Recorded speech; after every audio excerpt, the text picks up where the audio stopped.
नमस्कार दोस्तों, स्वागत है आपका फोर्थ आई न्यूज पर। मैं सत्येंद्र सिंह हूं। अगले कुछ मिनटों में मैं आपको 27 फरवरी के उस इतिहास के बारे में बताने जा रहा हूं जो भयावह भी था और भारतीय राजनीति के इतिहास का वो सबसे खास दिन था जिसने देश को एक बड़ा हिंदूवादी नेता दिया, जिसने आगे जाकर न सिर्फ बुलंदियों को छुआ बल्कि देश में इतिहास भी बना दिया। दरअसल इतिहास की किताबों के कुछ पन्ने ऐसे होते हैं जो वक्त के साथ फड़फड़ाते रहते हैं, लेकिन उनके सवाल कभी भी पुराने नहीं होते।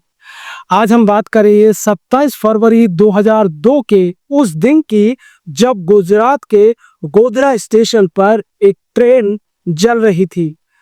साबरमती एक्सप्रेस की S6 की बोगी में लगी आग ने न सिर्फ 59 लोगों की जान ले ली बल्कि पूरे देश की राजनीति की दिशा भी बदल दी। ये महज एक घटना नहीं थी बल्कि एक ऐसा मोड़ था जिसने सत्ता, समाज और मीडिया तीनों के चेहरे बदल कर रख दिए।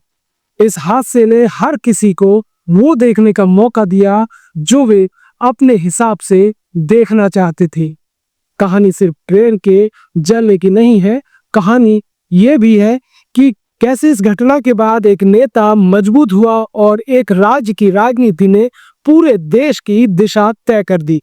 तो इतिहास में दर्ज ये कहानी शुरू करते हैं इस उम्मीद के साथ कि आप इस वीडियो को लाइक करेंगे और ये रिपोर्ट देखने के बाद आप हमारे चैनल को सब्सक्राइब जरूर करेंगे। 27 फरवरी 2002 गोधरा, गुजरात।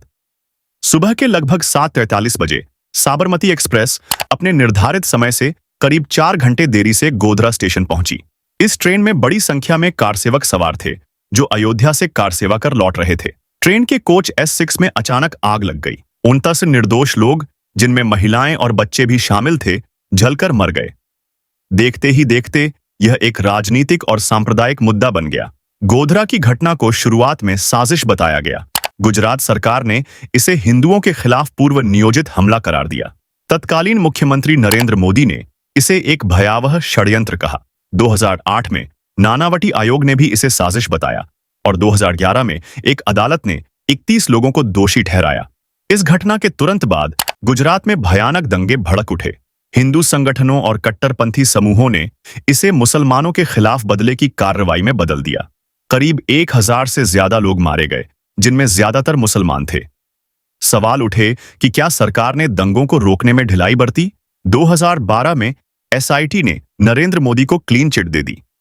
गोधरा और गुजरात दंगे, जो मोदी के राजनीतिक करियर के लिए एक बड़ा संकट हो सकते थे, उन्होंने उसे अवसर में बदल दिया।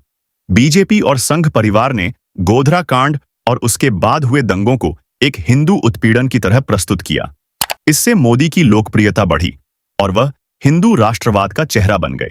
गोधरा कांड और दंगों के बाद नरेंद्र मोदी ने गुजरात विधानसभा भंग कर दी और 2002 में नए चुनाव कराए।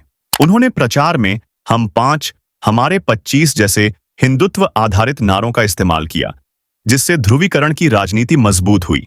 दिसंबर 2002 में भाजपा को बड़ी जीत मिली और मोदी दोबारा मुख्यमंत्री बने। 2014 में वे प्रधानमंत्री बने और 2019 में और भी बड़ी जीत हासिल की। गोधरा कांड एक ऐसी त्रासदी थी जिसका असर भारत की राजनीति पर गहरा पड़ा। यह सिर्फ एक ट्रेन दुर्घटना नहीं थी, बल्कि इससे सांप्रदायिक ध्रुवीकरण तेज हुआ और नरेंद्र मोदी का एक हिंदू नेता से राष्ट्रीय नेता बनने का सफर शुरू हुआ।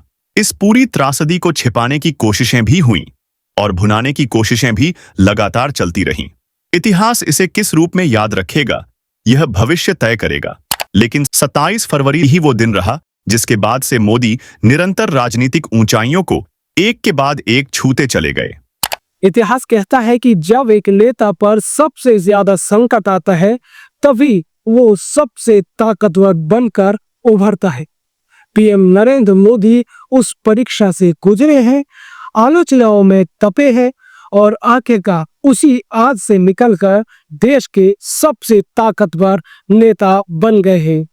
इसके साथ ही नरेंद्र मोदी को एक ऐसा शख्स भी मिला जिसने उस वक्त भी संकट मोचक की तरह PM नरेंद्र मोदी का साथ दिया और आज भी कंधे से कंधा मिलाकर उनके साथ खड़ा है।